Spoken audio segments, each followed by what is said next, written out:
அமெரிக்காவுக்கு medicine supply பண்ணுற நாடு யாருன்னு பார்த்தீங்கன்னா இந்தியா வந்து ஒரு பெரிய பார்ட்டிசிபேஷன் இருக்குது.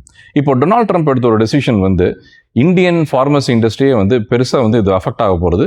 அது இப்போ இல்லாட்டி கூட 2 வருஷம் கழிச்சு நிறைய எஃபெக்ட் ஆக போகிறது. ஸோ வாங்க பேசலாம். நான் உங்கள் ஷாம் பேசுகிறேன். This is India by the numbers.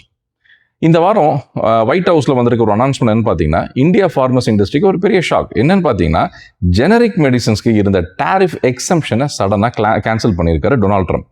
ஆனால் அதில் ஒரு முக்கியமான விஷயம் என்னன்னு பார்த்தீங்கன்னா பிராண்ட் நேம் பேட்டன்டட் மெடிசன்ஸ்க்கு இந்த எந்த சேஞ்சும் கிடையாது. டார்கெட் பண்ணது பார்த்தீங்கன்னா ஜெனரிக் ட்ரக்ஸ் மட்டும்தான். ஸோ ட்ரம்ப் என்ன சொல்லியிருக்காருன்னா ஆகஸ்ட் 1, 2028 வரைக்கும் 2 வருஷம் நான் டைம் கொடுக்குறேன். இந்த பீரியடில் அமெரிக்கன் மார்க்கெட்டுக்கு ஜெனரிக் ட்ரக்ஸ் சப்ளை பண்ணுற கம்பெனிஸ் மேனுஃபேக்சரிங் பிளான்ட் அமெரிக்காக்குள்ளே கொண்டு வந்தால் டாரிஃப் வந்து 0. ஆனால் மூவ் பண்ணலைன்னா ஆகஸ்ட் 2028 100% டாரிஃப், 2029 200% டாரிஃப். இது நம்ம சிம்பிளாக சொல்லணும்னா இப்போ ஒரு மெடிசன் $10 வச்சுக்கோங்களேன், டாரிஃப்க்கு அப்புறமா அது வந்து $20 டேக்ஸ் கொடுக்கணும். ஸோ டோட்டல் காஸ்ட் அந்த பேஷண்ட் வந்து $30 பே பண்ணாதான் அது மெடிசன் கிடைக்கும்.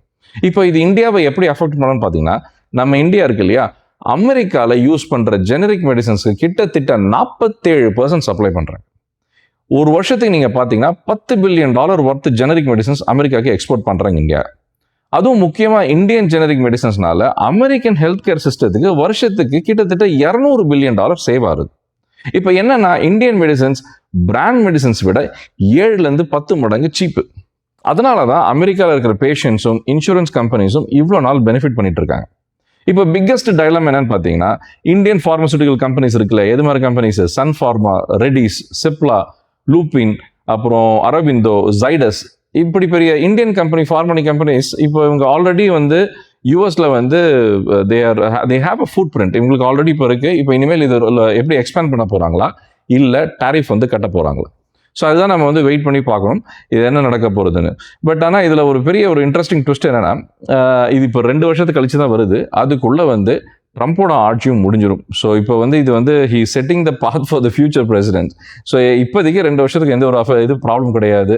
ஸோ இன்னும் 2 இயர்ஸ் கழிச்சு இங்கே இருக்கிற ஹெல்த் கேருக்கு வந்து இன்க்ரீஸ் ஆக போகிறதா, அதே மாதிரி இந்தியன் ஃபார்மசூட்டிக்கல் கம்பெனிஸ்க்கு வந்து இது ஒரு பெரிய மாற்றம் வர போகிறதா. வாங்க பேசலாம். நான் உங்கள் ஷாம் பேசுகிறேன். மற்ற ஒரு இன்ட்ரெஸ்டிங் வீடியோவில் பார்ப்போம். ஏன்னா இது வந்து இட்ஸ் ஆக்சுவலி வெரி இன்ட்ரெஸ்டிங். ஏன்னா இந்தியன் ஃபார்மசி வந்து உலக அளவில் வந்து இந்த அளவுக்கு வந்தது காரணம் வந்து former prime minister Indira Gandhi. So நல்ல ஒரு டெவலப்டு ஸ்டேட்டில் இருக்குது இந்த மார்க்கெட். ஸோ என்ன ஆகுதுன்னு பார்ப்போம். மறுபடியும் இன்னொரு இன்ட்ரெஸ்டிங் வீடியோவில் சந்திப்போம். நன்றி.